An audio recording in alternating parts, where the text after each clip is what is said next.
Hello, so today I'm going to be talking about false guides, and I had mentioned in my previous video that I was going to elaborate on this because I think it's something that's really important and something that I maybe don't see get spoken about that much. Could be wrong, but in the sort of mainstream new age, I don't believe it's something that's covered that much. So it's incredibly common, first of all, let's get that out of the way. It's incredibly common to encounter beings that present themselves to you as a guide when truly they are not. And I think it's even, I want to say maybe more common in especially the sort of very starseed galactic kind of circles. It's also very common with angels, that they are not actually, of an angelic form, but they are actually sometimes really good at impersonating them, especially if you're not used to reading energy signatures of different beings, if you're not attuned to those kind of telepathic communications. It can be really easy to get deceived.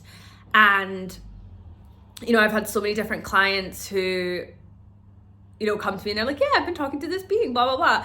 And I'm like, that's not the being that you think it is, And that's all part of the initiations that we go through. And how do you know what's true if you don't know what is false? And, so it's nothing to be ashamed of or embarrassed of. It's part of our initiations into spirituality and what that means and what it means to communicate with other beings from different realms who are all, part of this same mirrored fractal reality that we all exist in. And so in some way they have a thread or a link to us. And, there's always some deeper reason as to why we have drawn in a being like this as well. And, you could see these beings as like lower entities. Often they are greys or reptilians or luciferic beings. Occasionally they can be deceased humans. I would say that's a lot less common, but it can definitely happen. And I'm also going to do a video just purely on entities and how to deal with them and how to know if you're experiencing sort of entity attachment, entity attacks, things like that. And it's funny because that's something I used to experience a lot when I was younger, like a lot. And, the sort of no one around me really understood what was going on. And I was convinced that this was what I was experiencing. I knew that's what I was experiencing. I just didn't know how to deal with it. And so it's funny to me now looking back, because this is what I do like almost every day. It's like, to help remove entities from people's fields and, and doing planetary, sometimes interplanetary grid work and things like that. It's like, that's what I deal with on just like a day-to-day basis. It used to be my biggest fear and something I really struggled with. So I will do a full video on that as well. So where do these entities exist? Where is it that they are actually inhabiting? So obviously us as humans in this physical 3D realm, they are in a sort of the slightly higher phase of our dimensional plane. So they would be in what's called like the 4D or the lower astral, and there's all different levels to the astral plane. So you have your lower astral, which is generally where all the nasties are and all the trauma and all the kind of things that we don't want to look at and all of the things which are uncomfortable and are kind of ugly and sort of pushed away. And you really see that when you're in the lower astral. You really see it. And then you have the sort of more middle, and then you have the sort of higher astral, which is almost touching the kind of 5D sort of higher frequency consciousness. And so within the lower astral is where these beings inhabit, and they, for whatever reasons, because they're choosing to go against the divine stream or the Christ stream of evolution, this is where they have found themselves. And, you know, I often get reptilian beings who come to me who ask for heart codes and things so that they can re-enter those higher streams. It's totally possible for beings that exist within those planes to enter what we might call the ascension pathway. You know, I try and steer away from that term because I think it's so loaded, but, you know, to re-enter what we might call being in alignment with God or in alignment with source, being in alignment with, you know, the highest sort of expansion of ourselves. And so, you know, these beings are almost choosing to regress. They're choosing to stay stagnant or, you know, go backwards. They're not choosing to move forward, if you're wanting to look at it in a linear structure like that. And, you know, it's kind of important that they do that because they provide us with this beautiful contrast for our own evolution. And then when you look at it from that super expanded perspective, that's essentially what they are. You know, they are the shadow to our light. And, you know, there's so much interplay that is necessary for our evolution to continue.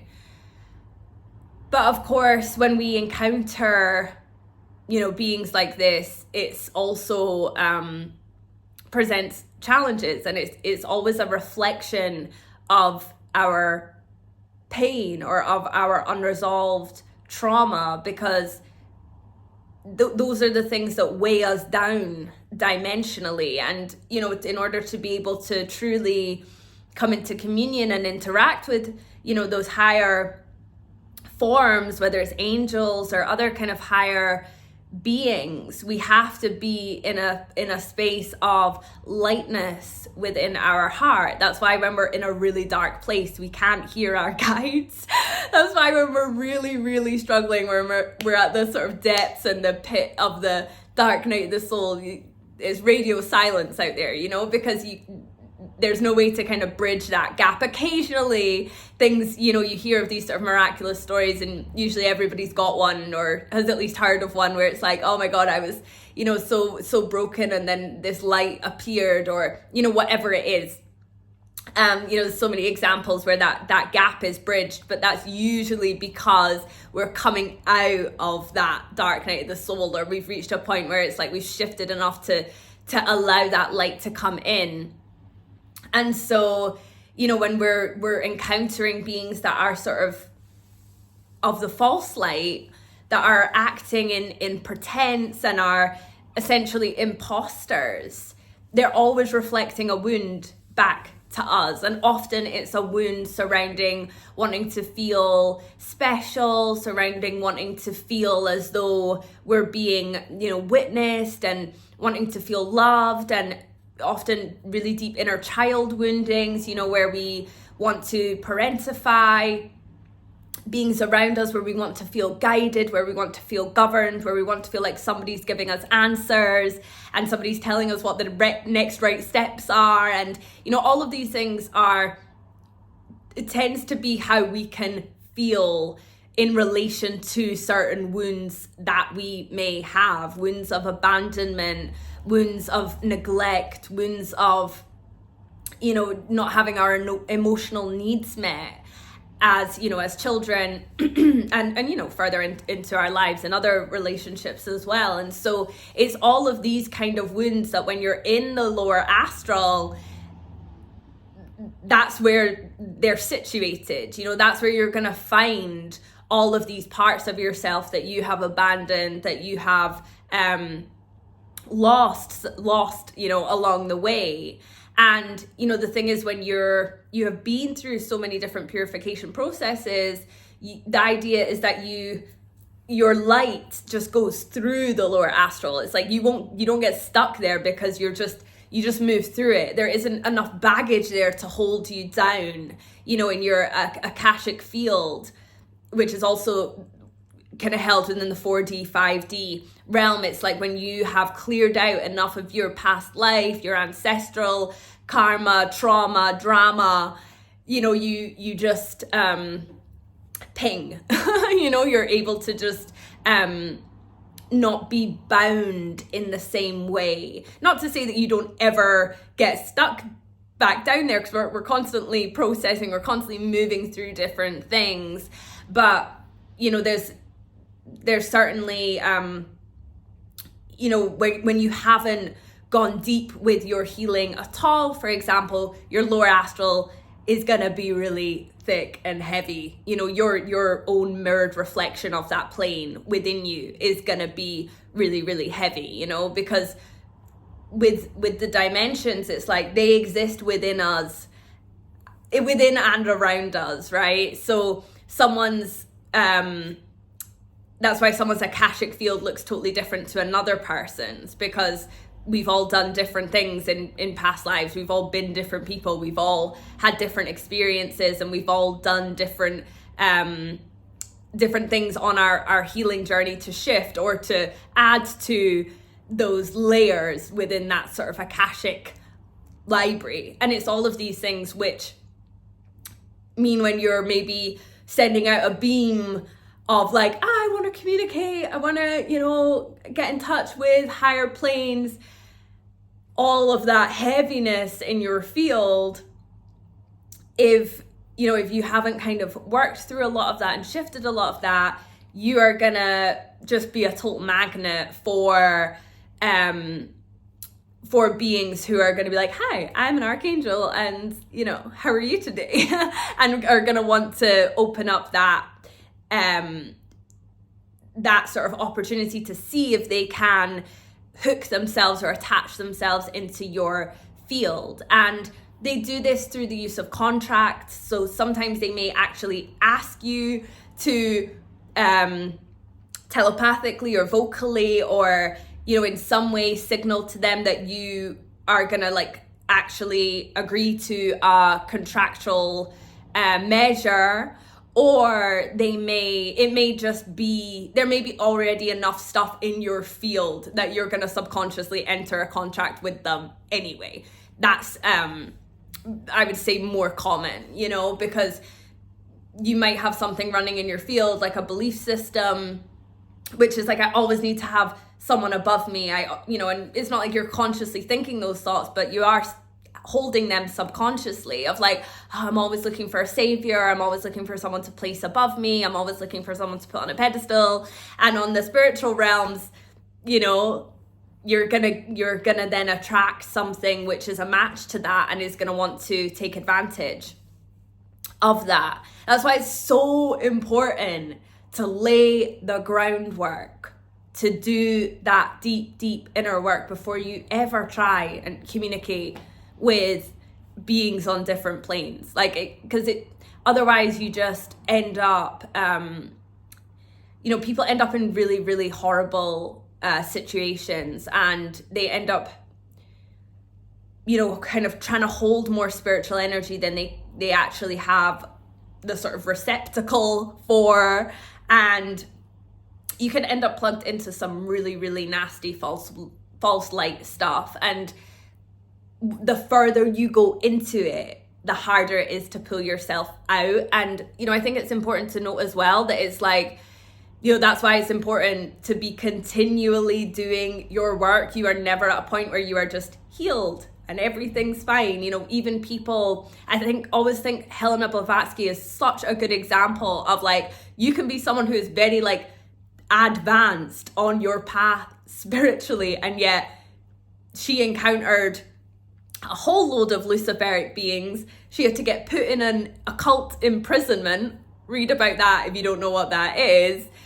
And was essentially had her powers bound for her own safety, because she was going to end up destroying her own energy body by communicating with these beings, and she was convinced that they were beings from higher planes. And that's the thing, it's like these beings, they will ravage you, like they will feed off you. They are parasitic, and they will try to hook in wherever they can to, and give you information. I mentioned this in my last video, is like they will give you information which feels like it gives you an epiphany, which feels like it's got some substance to it, but when you really sit with it, it doesn't. Yes, there might be some truth within it, but it lacks substance. And I think that's something when you're learning to read false light from true light, is the false light has no substance.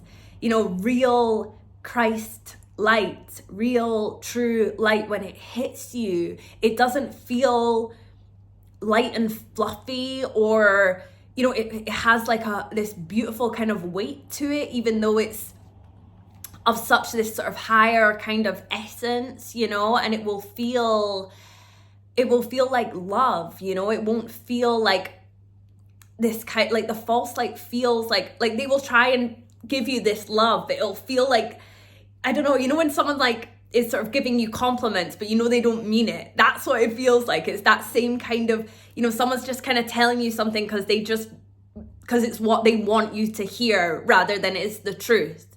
You know, it's that it feels like that. It feels like, it's just not, it's just not nice, you know. But only once you've kind of encountered the true light are you able to differentiate and go, okay, I know what that feels like. And you know, there are so many different like spiritual healers, channels, etc. out there now, and all they channel is false light, and you can see it in their eyes. You can see it, you know, that it's like, it's just not, you know, of a sort of substance. And often these people will have like these huge followings, and you know, sort of their accounts will grow really, really fast, and you know, strange things will be happening around them, you know. And that's what this kind of false light stuff does. It's like it sort of draws people in. It's like glitter or something, you know. It's, people are like, oh,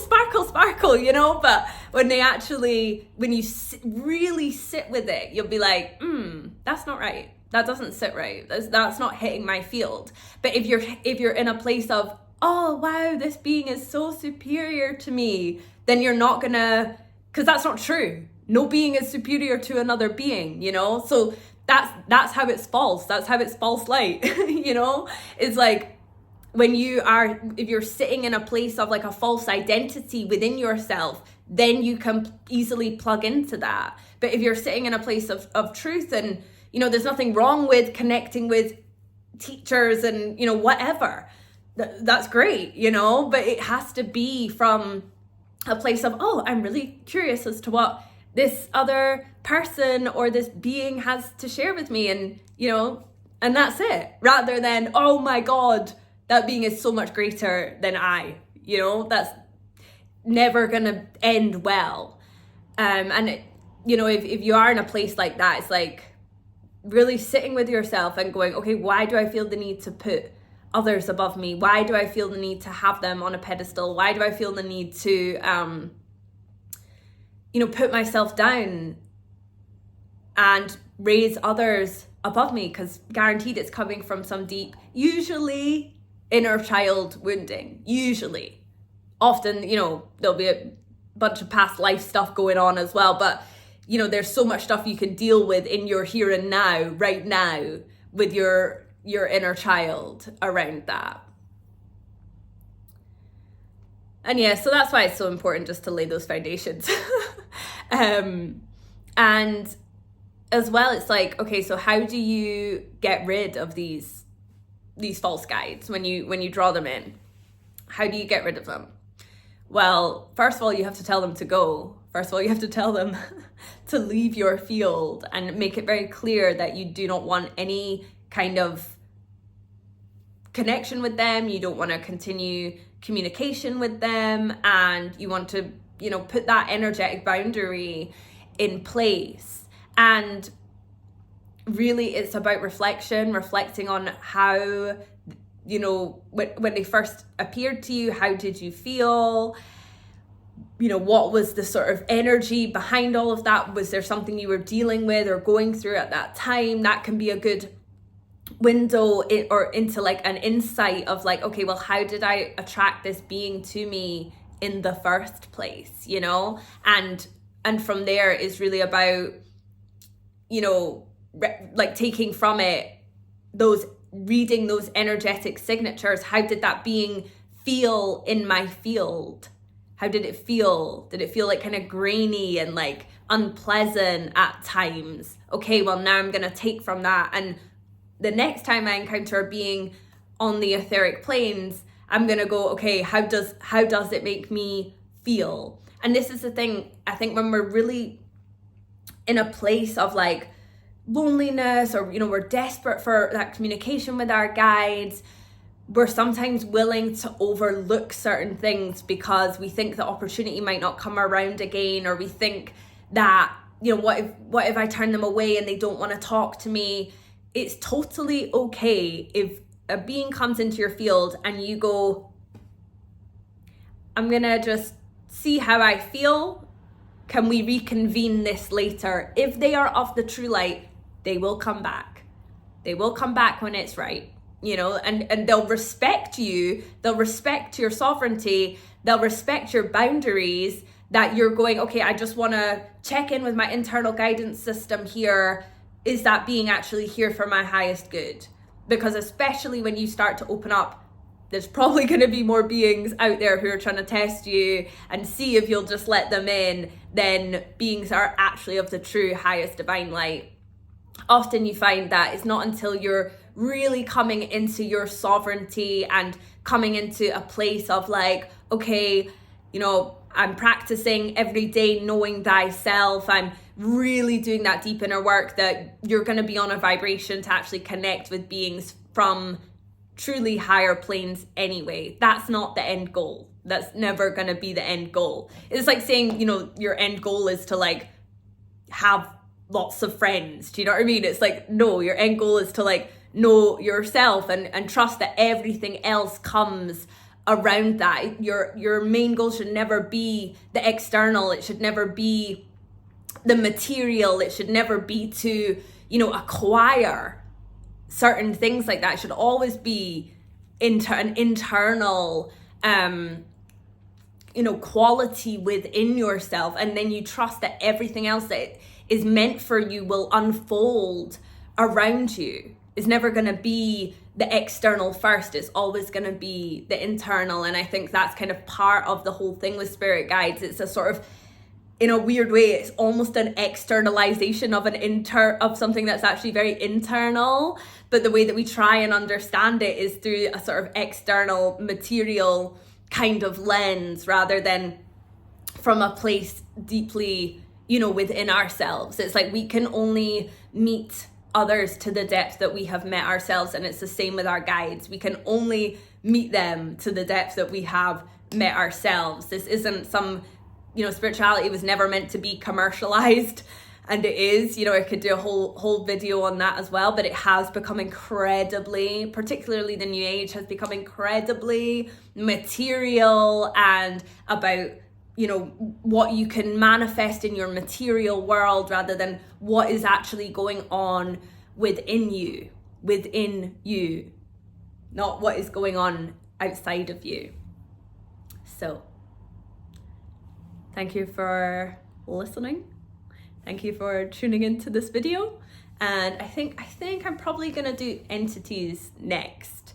So I think it's a good follow on from the last kind of two videos that I've done. I think it would kind of add to what I'm sharing or kind of producing right now. So if you have any questions about entities or about guides or false guides, then feel free to just let me know. And thank you for watching.